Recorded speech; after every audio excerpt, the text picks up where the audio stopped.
Many countries with a rich and long history come with a darker side, as death and crime are inevitable. Scotland is no exception, and wherever there's death, eventually tales of ghosts and poltergeists are sure to follow. But one question is always ever present. Do ghosts haunt places or people? Join us as we discuss two very different Scottish hauntings and help us decide once and for all.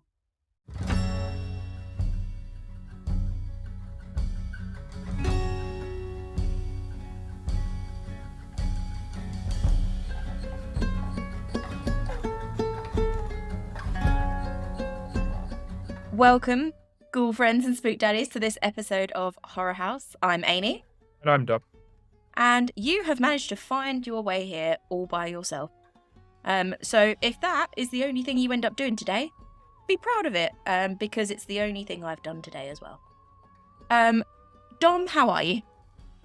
I'm good. I am That's good. true, by the way. I mean, all I've accomplished today is scoff leftover Chinese. So Which is fine. that's a pretty good day, to be fair. I'm good. I've had my leftover Chinese. I finished watching Hocus Pocus this morning. Nice.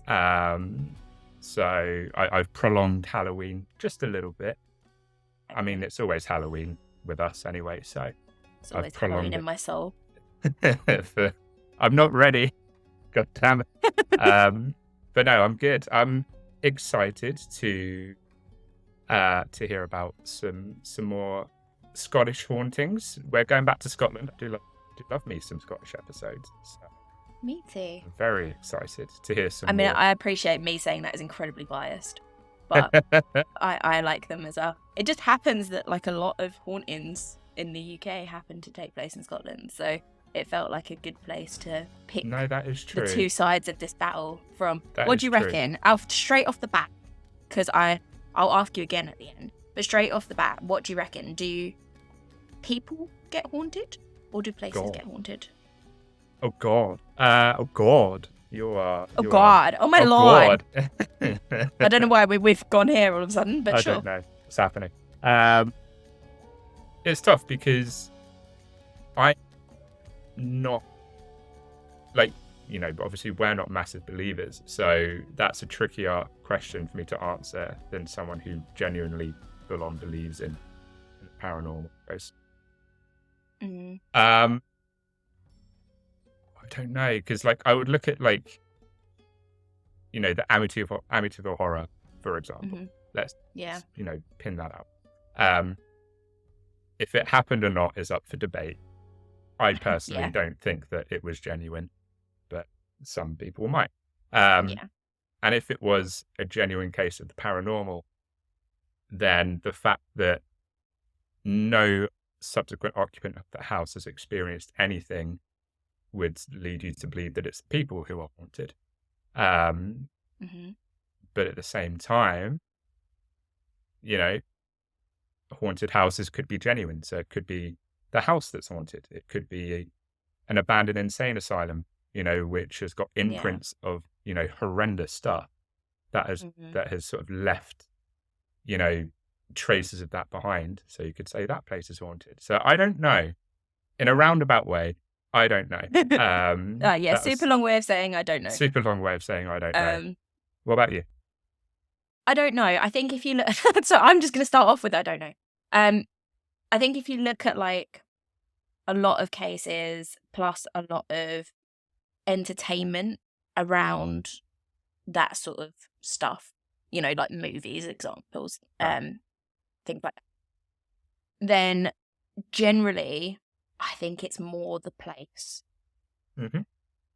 Just because even Amityville, at a very root, you remember the name Amityville. You don't remember the names of the people involved, and that's because the place was haunted the person. And places aren't haunted forever. Mm-hmm. It could be that they're haunted for a certain amount of time, and then the place is cleansed, and then they stop being haunted. So yeah, I think if you look at it that way, I'd be leaning towards places being haunted. But is that because people being haunted isn't reported as much, and so many cases fall off sort of that, because you assume it's things like mental illness, Yeah. demonic possession. You know, there's Yeah. a lot of other things that could be interpreted as opposed to just a place that's haunted. A place can't go insane, you know? Yeah. So if you have multiple people going to one place and saying that they're experiencing things, you know it's the place that's haunted. Whereas if it's a person, you can blame that on so many other outside factors other than the Yeah. idea that a ghost is haunting that person, that maybe those cases just aren't that recorded because that's not what people assume it is. So that was also a very long way of saying I don't know. But I think I would maybe go 70-30 towards the place. Okay. If you had to, pin me down and get an answer out of me. Okay. Like I said, I'm excited to hear another spooky tale. We didn't do like a Halloween episode No. per se this year. So this is sort of No. not a Halloween episode, but it's Halloween-esque. Yeah, I Because wanted to it's do something spooky. I wanted to do spooky. something that wasn't necessarily a true crime. Here's who did it and here's how long they got in prison episode. I wanted to do something a bit creepier. Yeah. And like I say, Scotland was a good place to start because, well, I've been to one of the places that I'm going to be mentioning. Okay. And these felt like two good examples of here's a person that's haunted and here's a place that's haunted. And hopefully it will help us answer at the end that question of what do we think? Although I think we're Okay. going to fall into the trap of which one's more believable, but that's also, that's Yeah, valid. probably. So we shall see. Probably. Sorry, Before... I No, felt that's like you all right. had it before. So obviously it's been a pretty good week for the pod and for us. Obviously it's Halloween, or Of course. we're still Best day of the extending year. that. It is still Halloween. Sorry, Christmas. Bog off. But that's me, my spooky self coming out. Also we've passed 80 subscribers on the YouTube channel now, which is pretty cool. Amazing. And the podcast is 2 years old now. For anyone who... I know that we shared it on our stories and all of that jazz. But for anyone who doesn't know, Horror House is 2. And I know I mentioned it on the story, and I know that we're almost 11 minutes into the recording and I'm still rambling on. So if you want to skip past this, there are chapters, like you can just go on by. Yeah, that's still a thing. I just want to, and I'm sure Amy would echo this as well. We want to say thank you for the support, whether you've been here, when it was just me, whether you came on when Amy came on, whether you've been listening for a week, a month, whether this is your first ever episode. Hi. Hello. Hi. We do appreciate the support. We genuinely couldn't do it without you, and we know that we mention it at the start of every episode, but we mean it.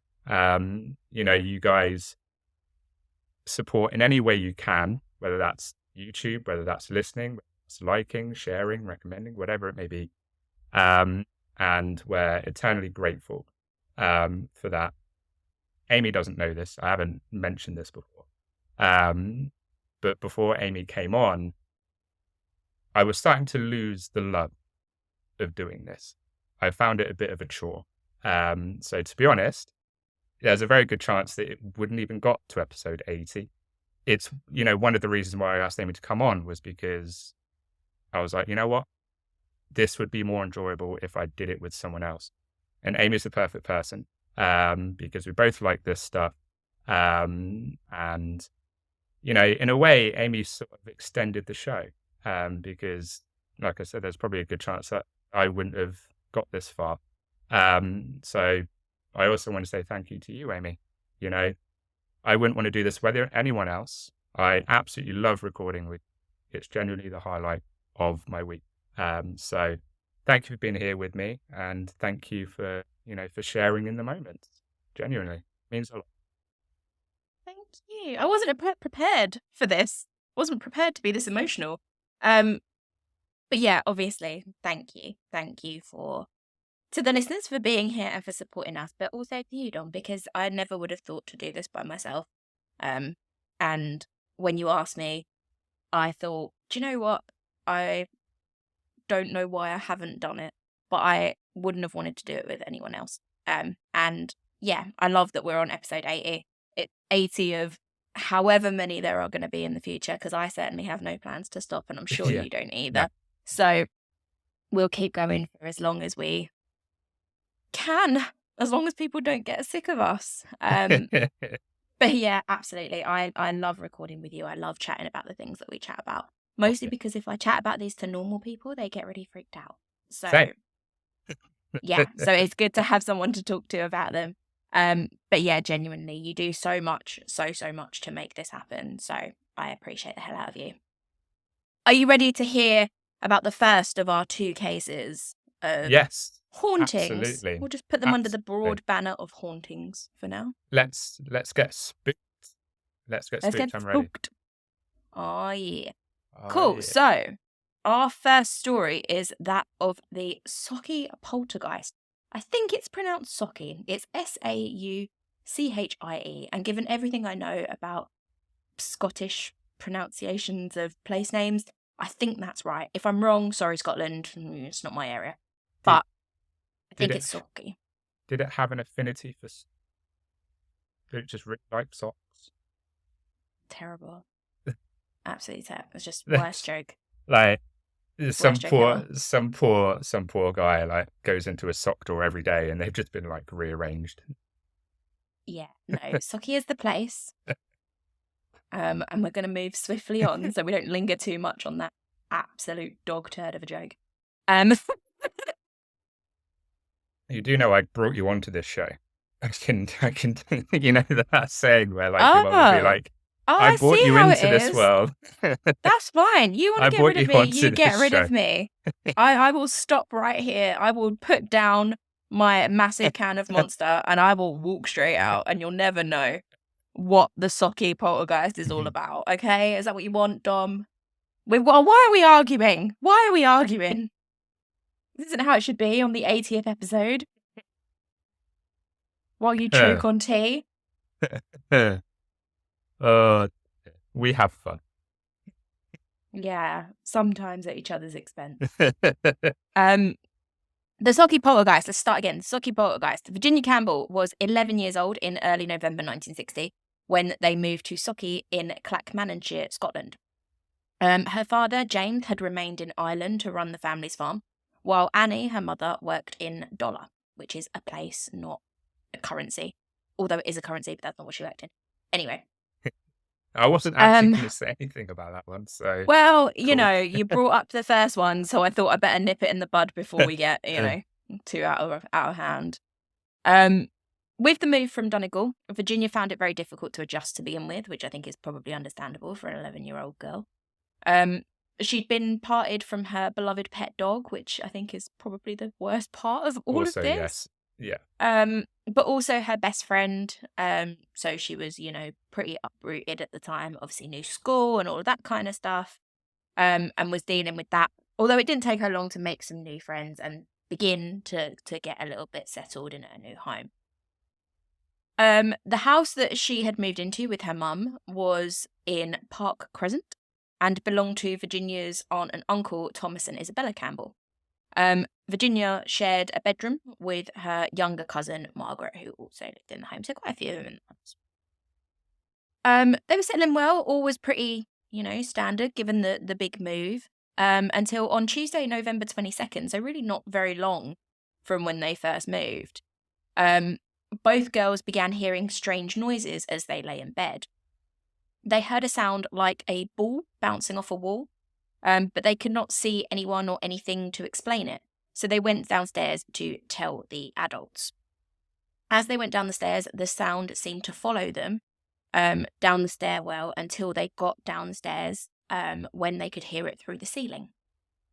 Eventually, when they got into the room with their, collective parents, the sound stopped and the parents comforted them and told them that they should return to bed. It's all fine, all in your imagination. They went back up, as they were told, shortly afterwards, only to be frightened once more, this time by the sound of the headboard banging. Now, I don't know if this was their own headboard or a headboard in a different room, because there could be a very logical explanation for that if it was. Yeah. Yeah, it took me a second to realise what you meant. Yes, we won't talk about it. But it's a sound like a headboard banging, so it's not necessarily a headboard banging. We're fine. Yeah. We'll talk about whether or not your 11-year-old should hear you fuck. Yeah. I was about to say maybe the 11-year-old wouldn't want to hear the headboard or rocking. To be perfectly honest. Yeah. Not ideal. I mean, she wouldn't come and knocking, but she probably wouldn't want to hear it. I mean, you might if you think it's a ghost. No, that's you true. might be like, oh God, that would be what is that noise? That would be the biggest mood killer of the world, wouldn't it? The funny thing would be as well, if she went in, she probably would just see sheets moving. So it's like, oh my God, definitely a ghost. 100%. There's no way Mummy and Daddy could be doing anything other than ghost hunting right now. We never get to dance, and the one time we can, you come in here telling there's a ghost. Just go to bed. God, dance, the horizontal tango. The horizontal tango. I genuinely did not think that the haunting of an 11-year-old girl would somehow result in us talking about sex, but apparently it does. And this, I feel, is what, after, however many episodes, I bring to the table.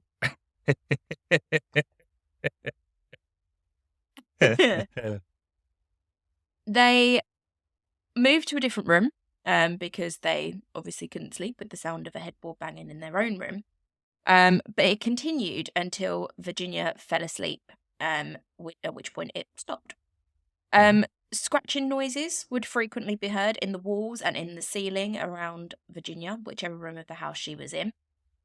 Usually in a specific part of the house, it was usually the bedroom, but it did happen all over, kitchen, living room, wherever she was. Generally, there was scratching from within the walls. Which, isolated wouldn't be too scary, I think. I get scratching in my roof a lot because I have birds nesting in. So, wouldn't necessarily freak me. Yeah. And like you say, there are multiple explanations for that aren't paranormal. Whether it be birds, whether it be mice, whether it be rats, whatever it may be. Yeah. All of which are potentially problematic. Like, you don't really want rats either. But, oh, no, God, no. In comparison to a ghost, maybe not terrible. At least it's better than a demon. In your walls. But unfortunately, that is not as strange as things got. Items would begin to go missing, only to appear weeks later, in a completely different place. A linen basket lid opened of its own accord, and ornaments were moving around the house without anyone being near them. So they would fly off shelves and things like that without anyone being present. Mm-hmm. Furniture too, bigger items of furniture, including chairs and wardrobes, began to move with no one near. One instance of this happened on the exact same day that the following Wednesday that the bouncing ball started. So they had the bouncing ball on the Tuesday, and then on the Wednesday, furniture started moving across the room, which is obviously, an escalation. Just a little. Thomas and Isabella on that Wednesday watched as their sideboard was moved several inches from its place by the wall, and then seemingly pushed back by some unseen entity. So I think that's the part that when I was writing this down, I was like, okay, that is quite freaky. Because if it moves a little bit, you're like, okay, that's weird, but not impossible. But if it moves several inches and then is put back almost immediately, it's not sliding, that's harder to because it wouldn't slide back. Yeah. So that was a bit odd. Yeah, that's a bit odd. Yeah, it's harder to explain that away, I suppose. Yeah, exactly that. Very soon, word got around about the Sauchie of the haunted house. And by this time, the family's nerves were really beginning to be frayed because they had constant knocking, loud noises, headboards, obviously not necessarily headboards, but something that sounded like that. and furniture moving a lot. In some cases, the knocking on the walls and the sort of bouncing balls and scratching noises got so loud that the neighbours had heard it. So when questioned, the family had to say, look, we don't know what it is. We think, we're haunted, which is how obviously word got round. At their wits' end, the Campbells enlisted the help of a local minister, a T.W. Lund. He visited the house, but there was, by his admission, very little that he could do. He looked around, inspecting the bedroom minutely, looking for any signs of fakery, presumably, or any explanation as to why things were moving. And they told the family that the knocks were coming from inside the headboard and from the wooden frame of the bed, although I don't know how that helps, because how do you explain it? He did also admit that he witnessed the linen box open, the lid of the box that was, doing its thing. But also that he watched it make its way across the floor of the bedroom, only to then move back to its original position. Okay. By this stage, Margaret had taken to sleeping the cousin, who shared Virginia's room, had taken to sleeping in the living room of the house, because she had decided that it was only in the rooms that Virginia was in that these things were taking place. So she wanted to be as far away from her as possible. Understandable. Well, yeah, I think Yeah. I'd probably be the same. Yeah. A bit mean, maybe, leaving her on her own to deal with it, but yeah, fair. I know there's some crazy shit going on, but you're on your own. Bit jam out. I gotta go. See you later. I'll be downstairs though if you need me. I'm not saying that I'm going to come up and help, but I'll be downstairs. Just bang on the ceiling. Not that I'll notice, because that happens all the time anyway. Yeah. After T.W. Lund, the minister, had visited, things did settle down for a little while. And Margaret was told that it was safe to go and sleep back upstairs. However, when Margaret, on the first night back upstairs, was told to get into bed, the violence erupted even more.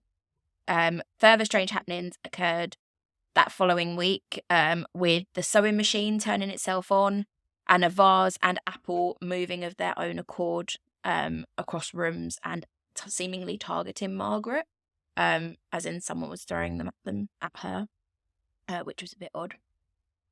Now, at this point, you'd be forgiven for thinking that this was a haunting of maybe the house specifically, or maybe a room specifically in the house. It seems to be focused around the bedroom. Yes, there's noises elsewhere, but they could all be emanating from the bedroom and just heard in other places of the house.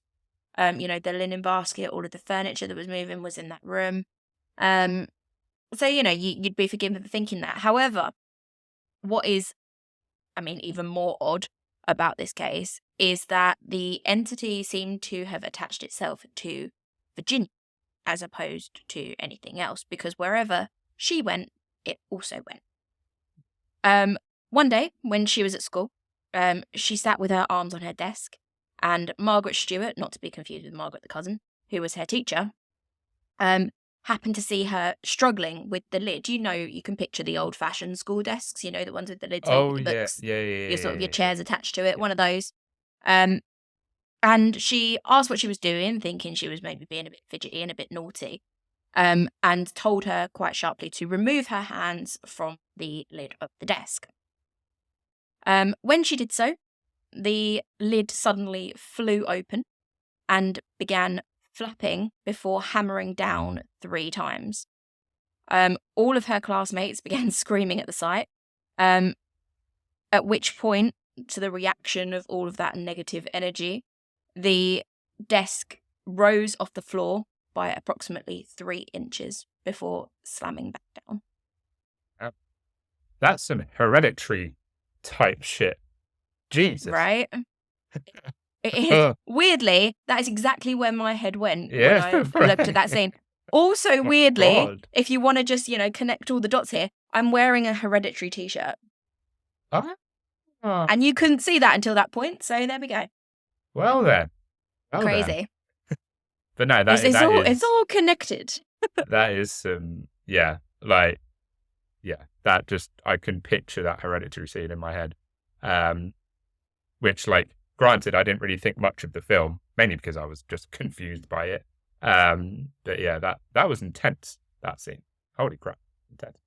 Absolutely. Absolutely. And not an isolated incident. Other things happened while Virginia was in school. Another strange incident, bear in mind that all of these things have taken place in the week following the 22nd of November. So she's been in the house about 3 weeks. And then all of these things have started happening. So we're on Monday, the 28th of November.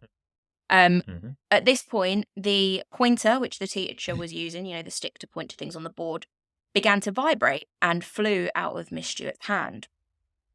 She then reported that she sat down at her desk, the teacher, sat down at her desk and felt the table vibrating beneath her hands. Yeah. Although Virginia was close by, she was at her desk across the room and definitely wasn't touching either of those items. But it did seem that she was unable to break eye contact with the teacher during all of that, which, is odd. Yeah, that's a bit unsettling as well. Like, I don't I just find kids staring quite creepy anyway. Oh, God, yeah. And like add the layer of like your desk is vibrating and then you're just getting stared down. Oh man, Absolutely. that'd be Just yeah, creepy. too much. That's Too enough to much. make me Yeah. change profession if I was a teacher. Okay. Or a good example of why I'm not one. I'll be down the Um, job centre the next day and be like, yeah, yeah, no, see you later, mate. It's not going to I'm happen. good. I'm good. Sorry, I'm Why are done. you leaving your current role? I'm freaked out to fuck. That's why. Because children. Because of spooky ass Because children. That's children. why. The happenings weren't, not having an impact on Virginia as well. Yeah. Cool. Especially after the vibrating table and, teacher incident. She became quite hysterical as, quote, all of the time the phenomena was appearing, which is what Dr. Nesbitt of the Tillicoultry medical practice had said when he, stop it. Stop it. So you don't even know why I Tillicoultry? giggled. Tillicoultry, What is that is why? What made you giggle? Tell me. I you know in Toy Story where they're having the tea party? I think it's I in the am first film. Mrs. Yeah. Nesbitt. Do you see that? Yeah, Indeed. I do know exactly what you're talking about. I hadn't thought of that. Glad Have I you seen didn't. have you seen the hat? Oh, God. Oh god. Sorry. I as soon as you said it, Inappropriate. I was just like, "Oh my god." It just popped into my head. Absolutely Oh, terrible. 7 was it? Years of academy training wasted. Oh, my word. Anyway, Dr. Nesbitt, not to be confused with Buzz Lightyear's Mrs. Nesbitt, decided that it would be best if Virginia was sedated and sent home. But in spite of the sedation, the poltergeist still appeared. The doctor went home with her to monitor her and make sure, A, that the sedation was working, and B, that she had calmed down. But what he witnessed obviously shocked him.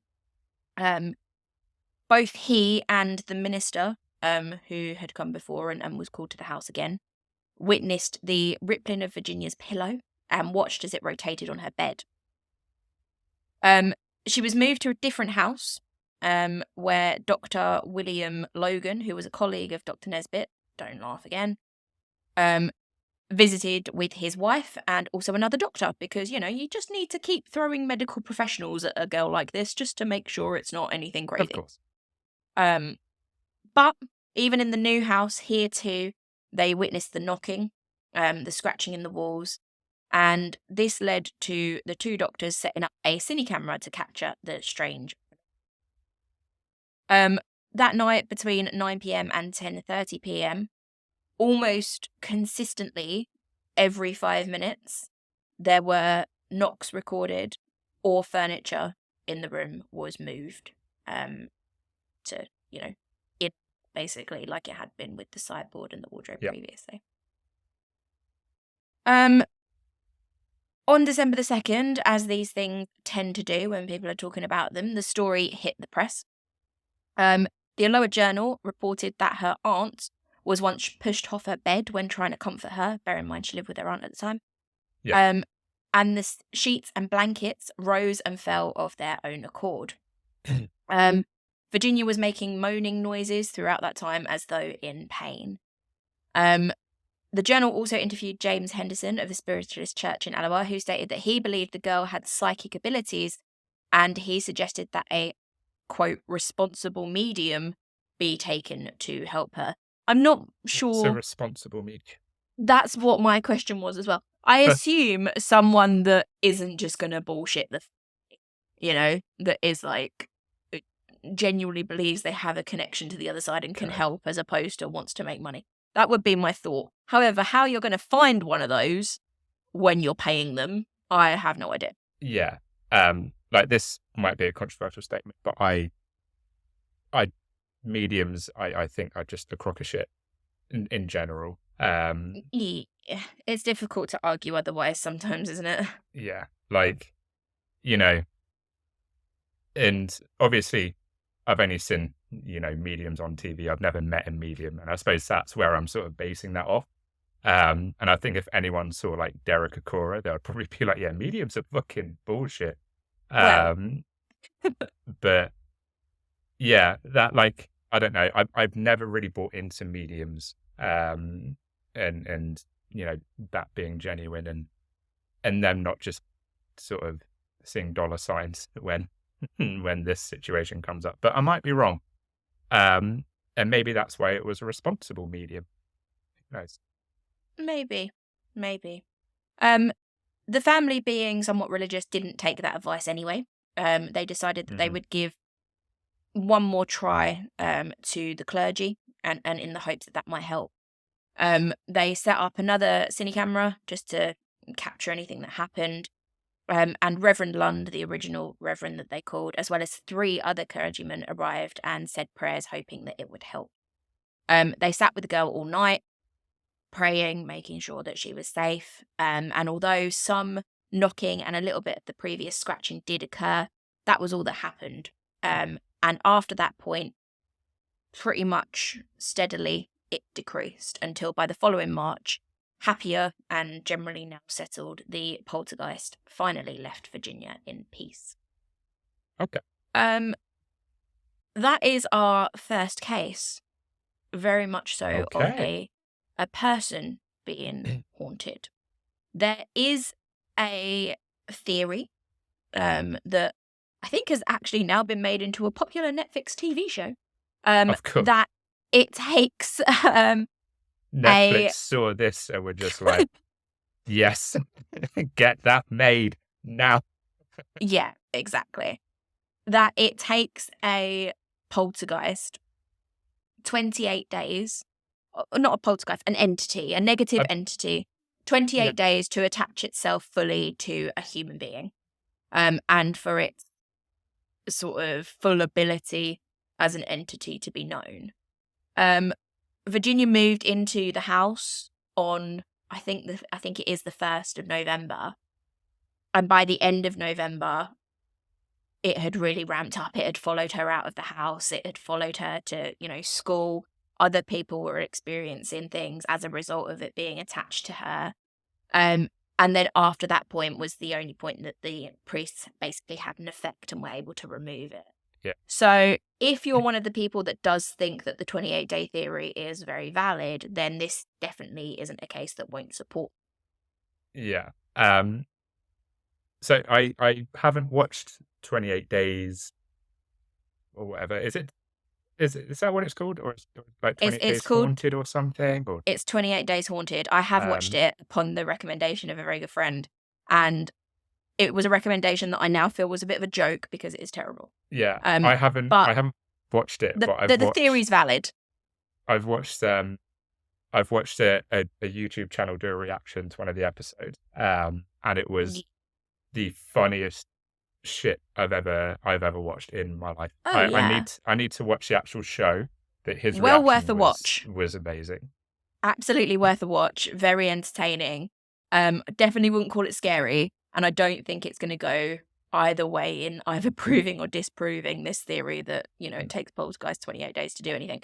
But definitely worth a watch, and I only referenced it because it's literally called 28 Days Haunted, and that was the idea that I was referencing. That's also a bit of a weird. I find that a bit of a weird sort of like theory or thing that the poltergeist has to build up for 28 days. I think the idea is that these entities feed off negative energy, and it takes that long because that's how long it takes for the fear and the hysteria to build up in a person. If you just went in one day as a entity, obviously I'm speaking from experience. No, if you just went in one day and immediately started slamming all the doors, slamming all the furniture, and then used all of your energy to do that, you're not going to be able to do anything else for a very, very long time. This is the theory. And that person, therefore, is going to be scared in the moment, but then nothing for a long time. Whereas if you build it up, you can get to a point where if you are a negative presence and you want to attach yourself, you can get that person so scared and so vulnerable, and you build up your energy enough that at that 28-day point where they do become hysterical, you can latch on and you can use that person to your own devices. I think if we look at this timeline in this case, that is very much the case. When she first there was a bit of scratching in the walls, there was the odd noise, not too scary, but enough to put you on edge. And then gradually it starts building up. You start getting to a point where your furniture's moving in your bedroom, you're sleeping alone. Isolation is huge when it comes to being, not necessarily possessed, but definitely haunted. She was at that point. That gave this spirit entity, whatever you want to call it, enough energy to then be able to follow her elsewhere, to school. And by that point, as soon as she realized that she was no longer safe away from home, she's hysterical, she's very scared. And as a negative presence, that would be your point where you go, right, she's ready, let's watch. It was only in this case that she was A, sedated, and B, a lot of religious people came in with a lot of supposedly positive energy to maybe get rid of it. I'm not saying I believe 100% any of this, but I can see how the timeline plays into the theory. Oh yeah, absolutely. I think that was an Ed and Lorraine Warren theory as well, if I remember rightly. That absolutely. See, if I was like an entity or a ghost or a demon or a poltergeist or whatever, however you want to class it, I'd be one of those that's just annoying. Like I would rearrange the cutlery drawer, and I would move the knives from the far left to the far right. Or I would turn the TV on and put it on a odd number for the volume, because I know, for me who wants it on an even number, that would annoy the shit out of me. That wouldn't necessarily bother me because I need it on a 0 or a 5. Oh no! Oh god, no! It has to be an even. I would hate it if someone put it on odd.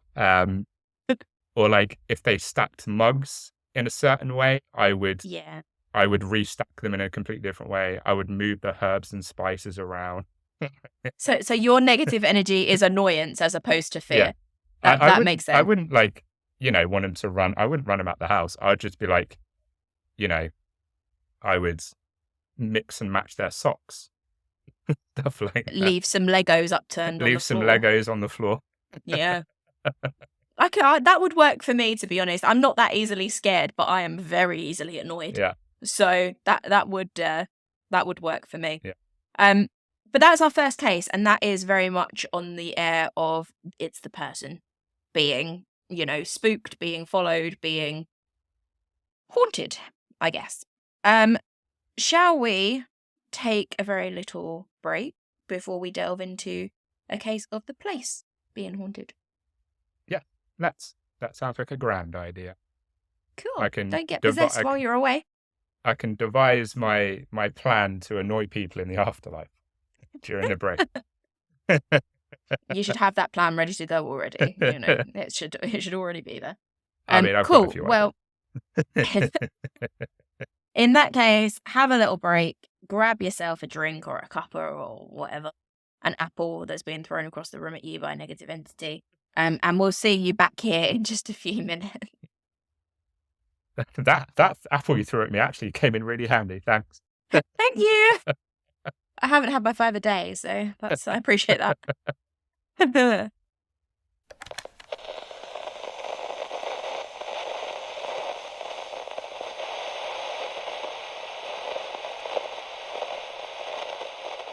Welcome back to part 2 of these haunting tales from my ancestral homeland of Scotland. We have spoken a little bit about what happens when a person is haunted. We are now going to delve into our second case, which is very much the case of a place being haunted and being a hive of paranormal activity. Dom, as a fellow hive of paranormal activity, how are you? Do you want to hear the funny part of that? That was entirely unscripted. I mean, we I'm good, right? This whole show is unscripted. What are you talking about, Amy? We don't have notes. No, we never read notes. No, we don't do that. No. Of course not. This is all coming fresh out of my brain. Exactly. I can talk about the whole John Wayne Gacy case without having to look at anything. It's quite amazing, really. I mean, to be fair, I probably could do that with a couple. If we did a Dharma episode, which we will not, because I couldn't. But if we ever did, I probably could do that all off the top of my head, and probably in order as well, which is the scary thing. I know a lot about that dude. Okay. But anything else, I'm basically an idiot, so can't.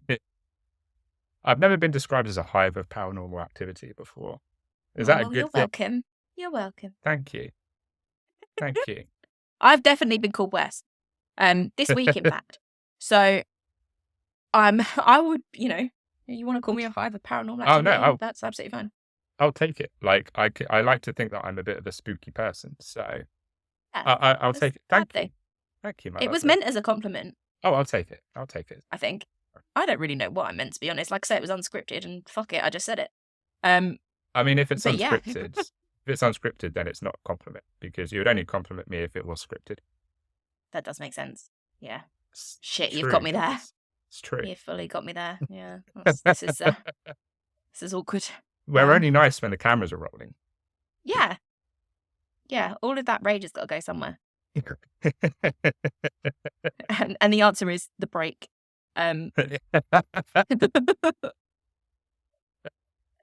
Cool.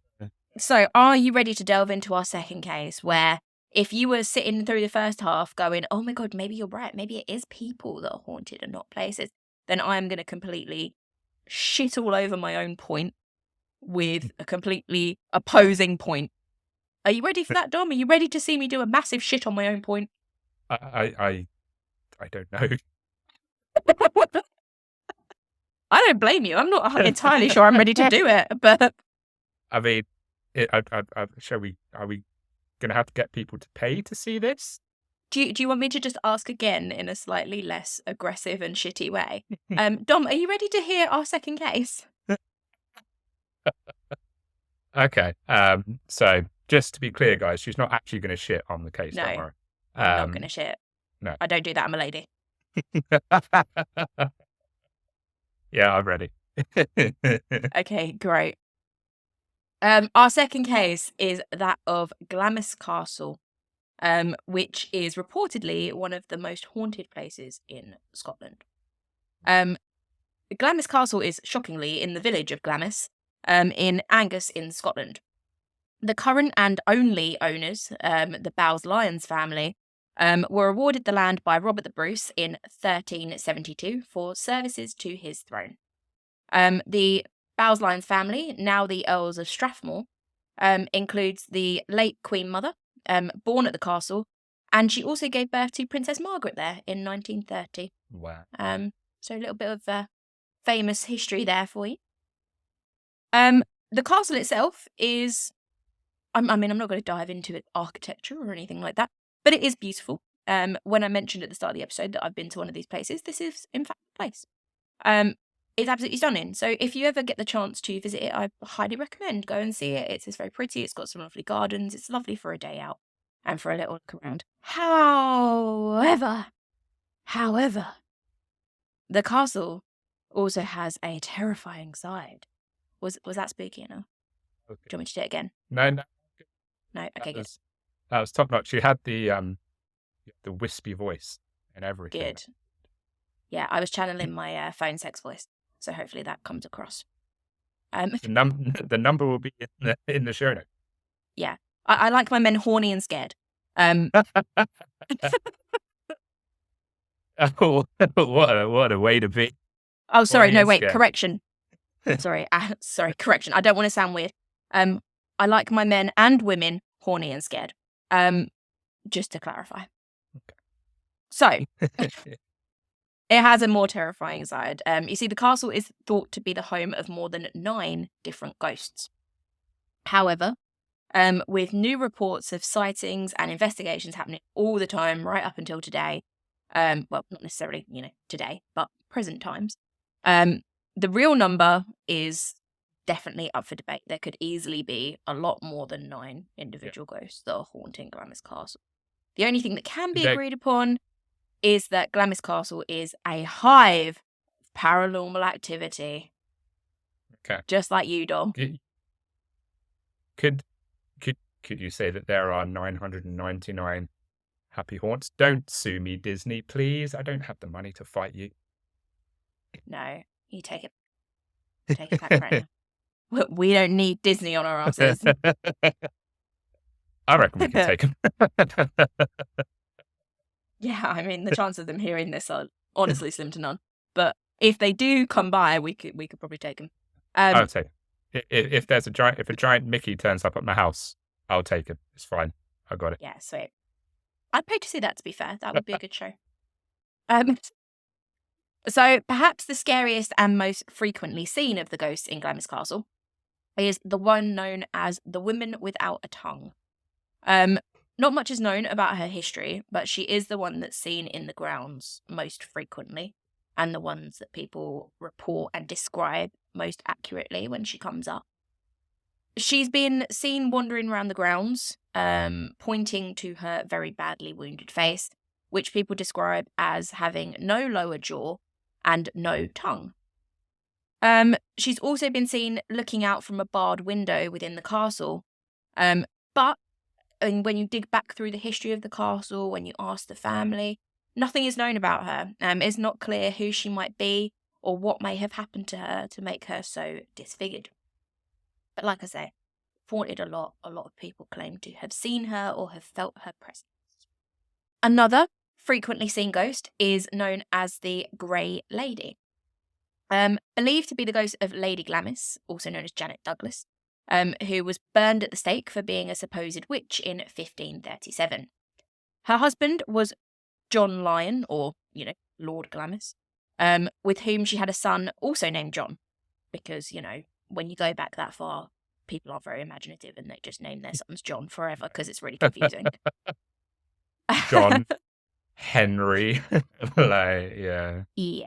It's just like, they look at their newborn baby and they go, do you know what? You look like your dad, as most people do when they look at their newborn babies. And then they immediately go, I better call you the same thing just to be safe.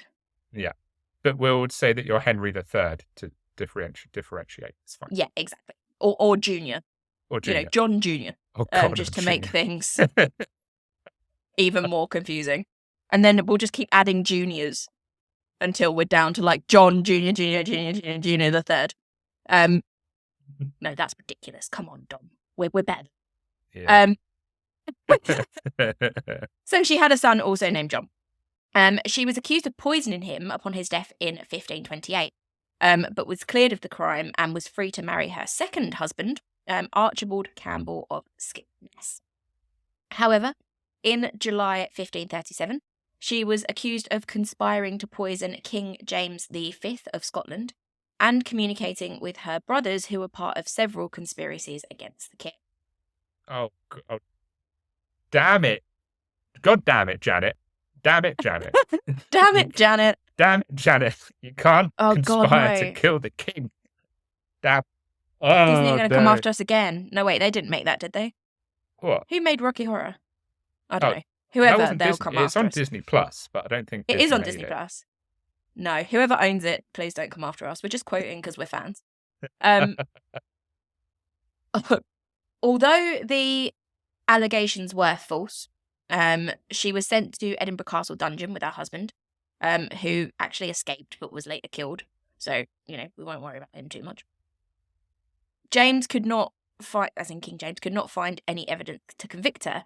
So he tortured her family and servants in a bid to, quote, find the truth. Obviously, that's what you do. Okay. Yeah. Janet was later convicted and burned at the stake on the 17th of July, 1537, Castle Hill, Edinburgh. In addition to her haunting Glamis Castle, where she is generally seen as a spectral woman, literally a grey lady, hence the name, usually in the castle gardens or sometimes on the stairs. Visitors to Edinburgh Castle may also meet her ghost, as she's also known to visit the site of her death as well. Okay. I can just picture is it King James? It was King James. Mm-hmm. Yeah. I can just picture King James just like on a tirade, against her family and servants and all that stuff. And they're like, no, like, I don't know what this is going to achieve. And he's like, well, for the some of you may die, but this is a sacrifice I'm willing to make. for the truth. For the truth that may or may not exist. Also, don't sue us, Pixar. No, we're getting. I tell you what, if no, any not of Pixar, these companies ever DreamWorks. listened, DreamWorks, don't sue us, DreamWorks, please. Yeah, we'd be getting sued a lot if we got sued for every quote we ever do. So far, 1 place, 2 ghosts. But that is definitely not all of the ghosts. As I mentioned before, there have been up to 9. And we're not even going to cover all of the ghosts that are potentially there because it would just take too long. So I'm covering your main ones, I'm covering your most reported ones. So far, 2 ladies, and what would a good threesome be without at least 1 man? I'm just going to let that hang for a minute. That's what he said. One of the more infamous ghosts of Glamis Castle is that of Alexander Lindsay, the 4th Earl of Crawford, also known as Earl Beardy, which is just a great name. What? I don't think it's actually related to a beard, but he's Earl Beardy. Because, I was about to say, please tell me he's called Earl Beardy, but he either lacks a beard or it's just a really shit one. I mean, I don't know. I've not seen a picture of him, so I don't know if he's actually got a beard. Oh, he might not, but funny. it's just a cool name. He was supposedly a cruel and twisted man who drank heavily. His presence has been seen and heard and felt all around the castle. Reports of children awakening in the middle of the night, only to see a dark figure standing over their beds, have also been noted.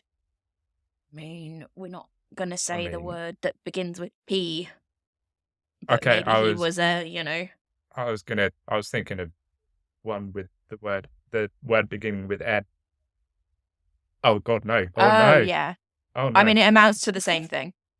Yeah, that one. Yeah. Either way, old Beardy hangs around in children's bedrooms. Yeah. Yeah. Bad El Beardy. Yeah. Bad boy. Bad boy. Many people believe he is in a secret room in the castle. By him, I mean his ghost. Yeah. In the castle, gambling with the devil for all of eternity. I think the devil's probably got other things to do. Yeah, he's probably quite a busy man.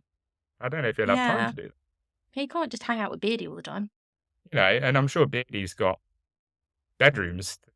God, no, so I'm not going to finish that. Hey, we're both busy, okay?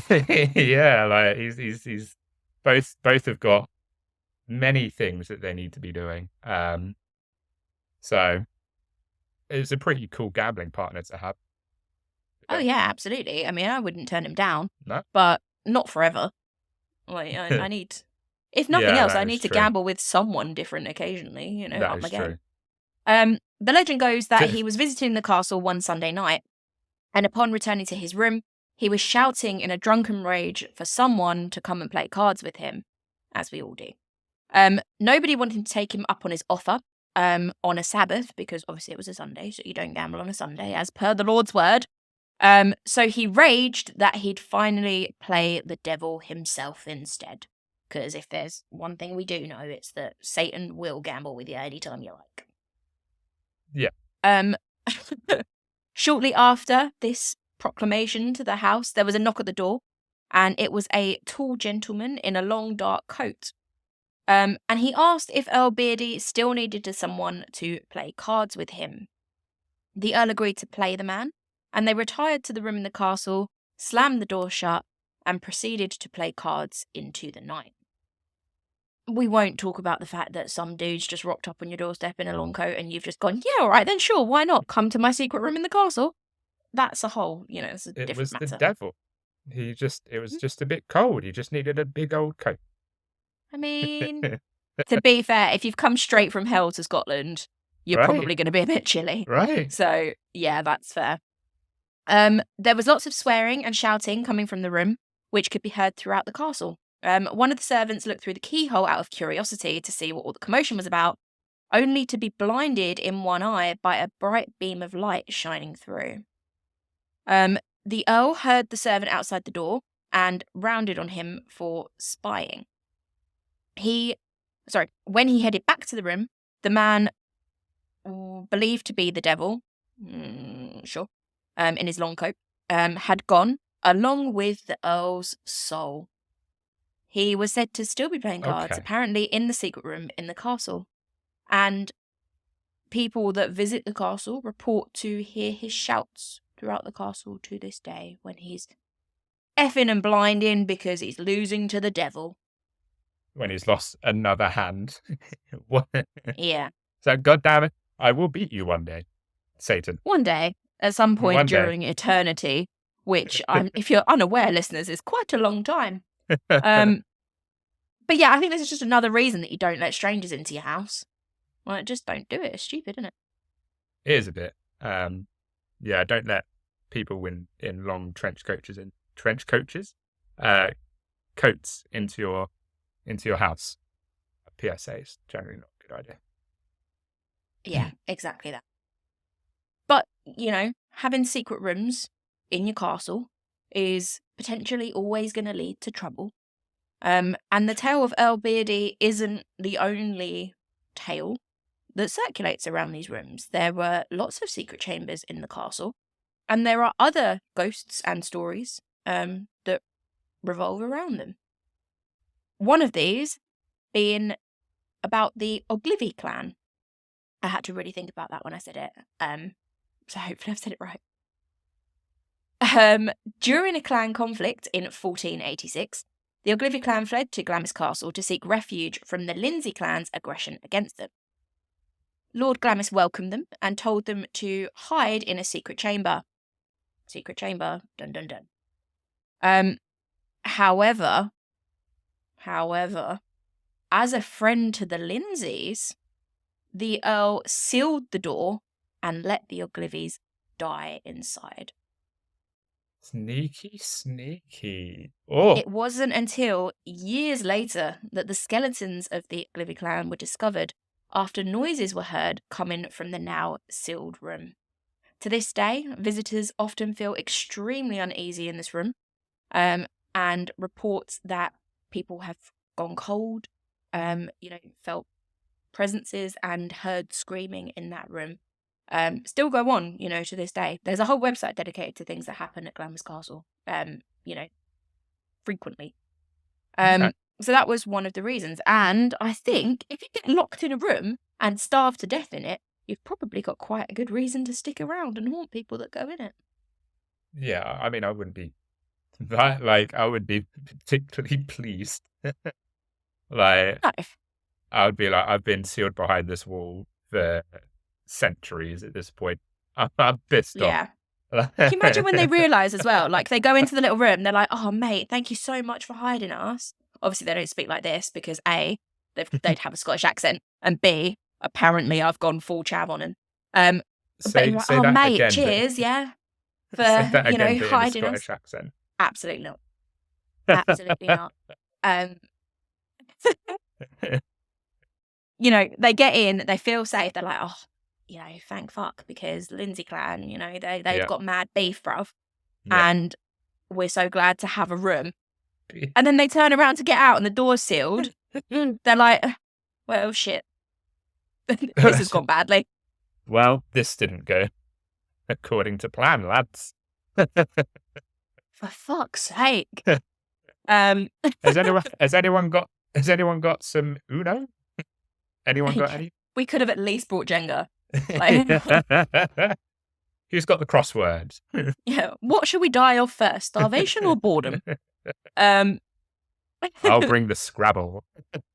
But die in the room, they most certainly did. And that is one thing that we can say for sure happened, because the skeletons were found in the room afterwards. Again, secret chambers, secret rooms. There is another entity that is known to haunt the castle, known as the Monster of Glamis. Legend has it that the Strathmores, so the great grandparents to Queen Elizabeth II, is two greats. I'll just make that clear. So the Strathmore's firstborn son, again, great grandparents, Thomas Bowes-Lyon, was the Monster of Glamis. Born badly deformed on the 21st of October, 1821. Records show he was declared dead on the same day. However, many who live in the area and worked in the castle believe that he didn't die, and he, in fact, lived out his days in isolation at Glamis. The family keeping him out of sight because of his appearance and removing him as the heir, which obviously became easy to do if he'd been declared dead. He was only allowed out at night for fresh air and to walk along the roof, the parapets, and in the grounds of the castle. His ghost now haunts the section of the parapets known as the, quote, Mad Earl's Walk. And after his supposed actual death, you know, not the on the day he was born one, the one where he really did die, in the 1920s, his rooms were walled off. No one was allowed in them, and they are still undiscovered to this day. So there's parts of the castle that are still sealed and no one can get into, and those are believed to be his areas. Again, he is seen as a presence, as an entity, as a severely deformed man or child, wandering around inside the grounds and in the gardens, which was obviously where he was allowed out to take air. I think that covers around about 7 or 8 of the 9 reported ghosts. Yeah, the last one I couldn't find out too much information on. Again, he's a lot like the lady without the tongue, in that not much is known about him. But there is a small chamber boy who haunts the castle, is seen playing on landings, running up and down stairs, who supposedly died in the grounds of the castle and was the son of one of the servants that worked there. Okay. But not much is known about him. Obviously, he was a servant as opposed to one of the family, so it wasn't generally reported, and there's not too much.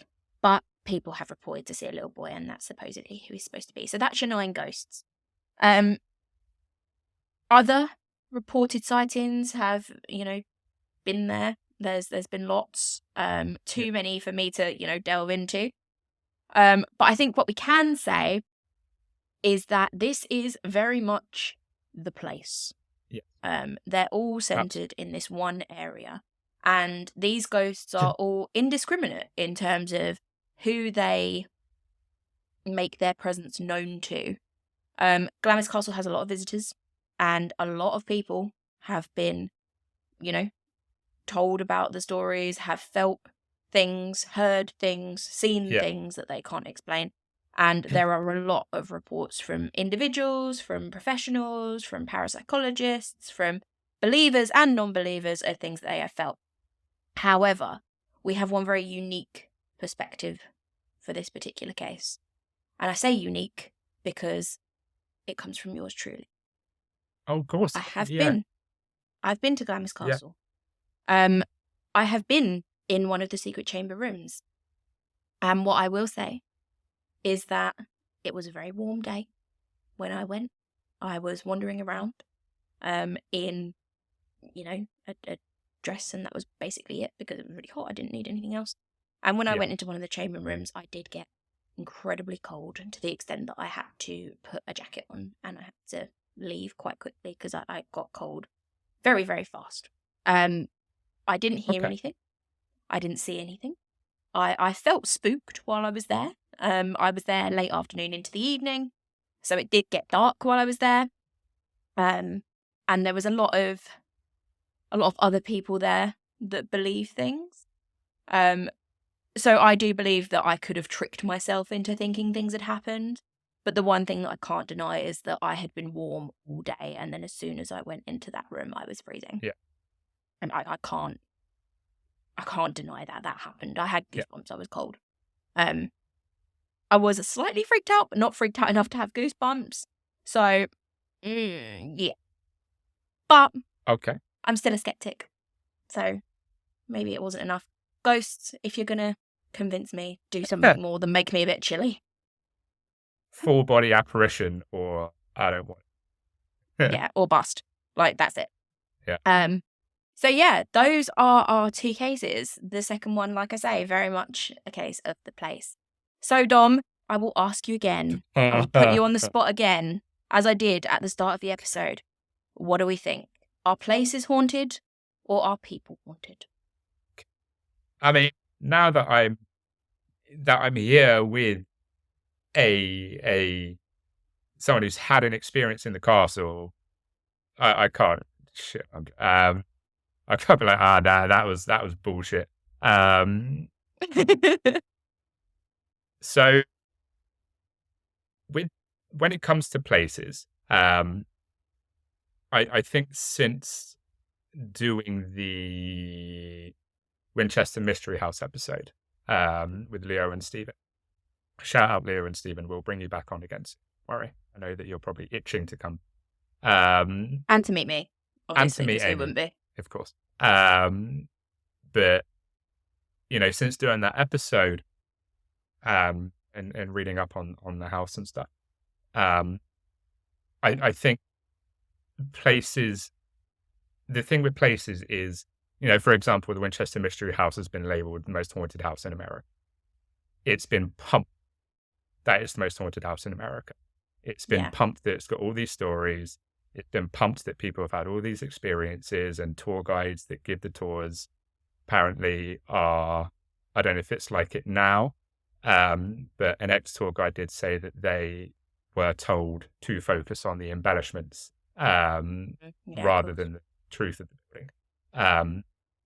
So I've always, so since then I've been like, maybe there's a confirmation bias when it comes to places that market themselves as the most haunted, and especially if it's an old building and people are told all these stories, and then if they hear a creak when they're in the house, if they feel a cold breeze when they're in the house, they're dispositioned to be okay. So that was paranormal.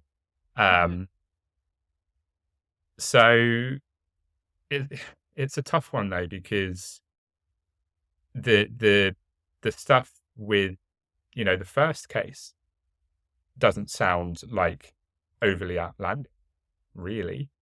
Sounds like pretty standard paranormal stuff. So if I had to be like, which one is more, what's the word I'm thinking of? Help me out. More Believable? That's likely? the one. Thank you. Believable, likely, genuine, whatever. See, now I'm thinking of loads. I mean, I'm not gonna like shoot you if you get the wrong answer. There is no wrong answer here. Oh, I know. I'm just curious. The thing is, our disposition makes this so much harder to answer. If I was a full-on believer, I would find it a much easier sort of task. But if I had to like give an answer, I'll probably say that the first case sounds a bit more believable to me. Fair enough. I don't know. I think the answer is more likely to be both. Yeah. I think an entity could attach itself to a person. It could attach itself to a place. It could attach itself to a house plant if it fancied it. But generally, people and places have the most, presence for someone and the most significance. So I think those are the two things that generally happen. Essentially, there's 4 answers to the question, what gets haunted, which is essentially the one we're asking. And that could be places, people, both, neither. So if you came here today looking for an answer to that question, now you know how I feel anytime we do an unsolved case. This whole episode was literally only to make me feel like how you feel when I do an unsolved case. This whole episode that was the whole was purpose me of this episode. making a point. And on that note, Dom, why don't you see us out? This whole episode was you like, I'm just going to watch him squirm because that's all I do when he covers an unsolved case. Yeah, pretty much. Yeah, there's no conclusion here. This was all foreplay and no climax. We're all unsatisfied. And I think, before I get to wrapping up, believers are going to have their answer. Skeptics are going to have their answer. If you're in the middle, you're also going to have your answer. So I think a lot of it comes down to your beliefs and your disposition. But they're also really good stories. And I know we talked about this when we did the Amityville horror episode. And I talked about it when me, Leo, and Stephen did the Winchester Mystery House. And we talked about it when we did the demonic possession episode. Everyone loves a story. And we all love spooky stories.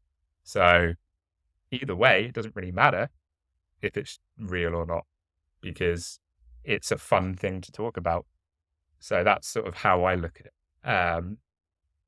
But to wrap up, thank you for listening. I hope you enjoyed our spooky episode, our a little bit later Halloween-esque episode, because it's still spooky season, goddamn. Always spooky season. If you want to support our show, there are many ways you can do that. Can leave us a like on Spotify. Can rate on Spotify. You can rate and review on Apple Podcasts as well. Please follow us on whatever podcast player it is you use. They seem to be bringing out new podcast players every week. So just every single one, just follow us on that. As we have said, we will check. Absolutely. Genuinely. I'm making it my mission. Everyone gets a DM. Why have you not followed us on Pandora? Just follow us. We love just follow us everywhere. We do. If like what we do with the YouTube channel as well, and you enjoy watching us on YouTube, please subscribe to the YouTube channel. As I said, we are over 80 subscribers, and could very well hit 100 before the year's out. So, that's pretty wild considering we've had the YouTube channel for what, 2 months, 3 months, something. Yeah. It's not been long. Crazy. So keep subscribing. Like the videos as well, comment on the videos, and join our little community we have over there. If you want to support us financially, there is the Buy Me a Coffee link. We will always appreciate a cup of coffee or a donation, because, as always, we are struggling content creators. So if you want to chuck us £3, then please do. Please do. We will be forever grateful. We will love you eternally. I won't. £3 buys you like maybe half an hour of my love, and that's cheap. Well, I'll be forever grateful, and I'll love you forever. It's fine. It's fine, guys. Don't worry about Amy. You've got me. And also, there is the merch store. For those who don't know, we've added some stuff to the merch store. with the OG logo. Amy herself. That's it. I'm not gonna flip off the camera because that's just rude. No. But there is stuff with the OG logo. Miss Amy has even got herself a hoodie that is on the way with the OG logo. So have a look. There's hoodies, there's stickers, put a new mug on there. I've mocked up some button badges or some pin badges, whatever you want to call them. So they'll be going on soon. And to persuade you a little bit, to twist your arm, it is 50% off the store, which is probably going to run at least until Christmas, probably into the new year, I reckon. And not only that, it's free shipping wherever in the world you are. So it's 50% Wait, right off. there, Dom. Did you say free shipping? Free shipping. Free shipping. Nowhere does free shipping. Nowhere does free shipping. Nowhere. Like, that's how much we love you. Could live in Timbuktu and you could get something shipped there for free. It might take a while. I'm not gonna lie, but you won't have to pay anything. So yeah, if you want to support us financially, you can buy us a coffee, or you can head to the merch store. The link is in the bio. If you hit that link, automatically put the 50% off for you, so you don't have to put in a code. We've even done that. We've even done it so you don't even have to put in the code. It's just crazy. Like, we just do too much. We really do. It's crazy. We really do. We need to do less. Yeah. I mean, again, this is literally the only thing I've done today, so I can't do less. But if I could, I would. Oh dear. But anyway, I'm rambling. This wrap up is painfully long. So until next time, as always, stay spooky, everybody. Stay spooky, people.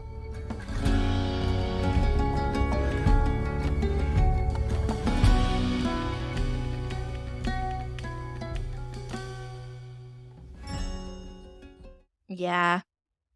I really did, actually. I didn't plan on it being so inconclusive. But yeah, I mean, at least this way everyone's disappointed. And that's generally how I live my life. Just ask my family. I was having a little crisis, to be honest, when you were like, right, Dom, what do you think? And I'm just like, Let's not pretend it's the first time I've given you a crisis. I mean, fair.